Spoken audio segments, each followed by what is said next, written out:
бүхэнд Монгол банкны эмблемний тухай товч танилцуулъя.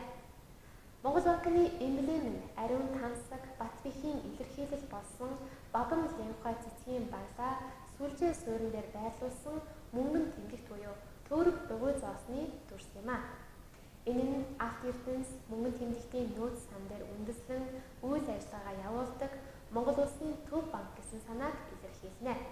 Зоосны дотор зөмбөрлөн асагч галын 3 дүл буюу түүнтэй адил хэлбэр дүрс бүхий дэлбэгээ нээхийн өмнөхөн байгаа цэцэг байрлана. Энэхүү дүрс нь мөнхөд хөгжин дэлгэрч үргэлж залуу байхын бэлэгдэл бөгөөд 3 зөмбөртэй байгаа нь монголчуудын эртний уламжлалын дагуу 3 гурваар нь хураан улам багтаасан 9 эрднийг төлөөлнө. Зоосны тэмдэгтийн нэрлсэн үнийн байранд Монгол туурхтны үеийн үед мөнхийн бэлэг тэмдэг болж байсан соёмт тэмдгийг байрлуулж доогуур нь Монгол банк хэмээн бичсэн болно.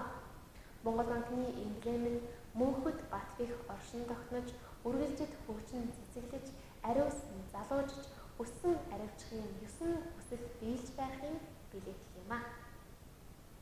Монгол банкның таңбасы қасиетті қайратлықты білдіретін лотос гүліне орналастырған ақша сипаты немесе доңғалақ пішінді тиынды сипаттаған. Бұл сипаттама алтын байлық ақша қорына негізделген іс-шара жүргізетін Моңғол мемлекетінің орталық банкі дегенге білдіреді екен. Тиын ортасында лаулап жанған оттың үш жоғы немесе соған ұқсайтын пішінді жапырағын жаңадан ашар алдындағы гүл орналасқан. Бұл пішінді ғасырлар бойы дамып әрдайым жасару символы және үш жоқты моңғолдардың ертеден келе жатқан үш-үштен біріктіретін 9 байлықты сипаттаған.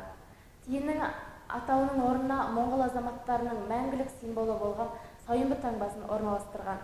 Астына Моңғол банкі деп жазылған. Моңғол банкінің таңбасы мәңгілікке қалыптасып, әрдайым дамып көбеюдің, 9 тілекті орындаудың символы деуге болады.